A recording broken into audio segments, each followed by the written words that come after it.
Welcome to the Learning Pines YouTube. We hope this video helps. You start by enabling WSL and virtual machine platform so Kali can run natively. Open PowerShell as administrator, run the commands to enable both features and reboot. Once done, set WSL to version 2 with WSL set default version 2, then install Kali from the Microsoft Store.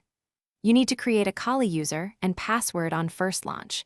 This is essential for permissions. Make sure to update packages immediately so the terminal tools are current before continuing. You now launch Kali and configure the environment. Open a PowerShell window and type WSL Kali Linux or launch Kali from the Start menu. Once inside, update package lists and upgrade with sudo apt update and sudo apt upgrade y. This ensures compatibility. Install core tools like Nmap, Metasploit Framework, and NetTools using apt. If you need GUI apps, enable WSLG or use an X server. Otherwise, use the terminal for command line tools.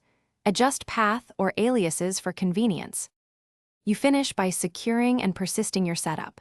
Generate SSH keys with SSH keygen and add them to SSH agent so remote access works without passwords. Once configured, test tools and save your .dot files. If networking or mount issues appear, run WSL shutdown and restart WSL. This often resolves stale state.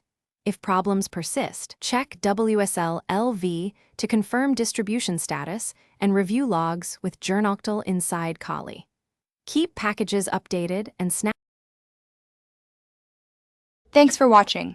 Consider subscribing if we helped you.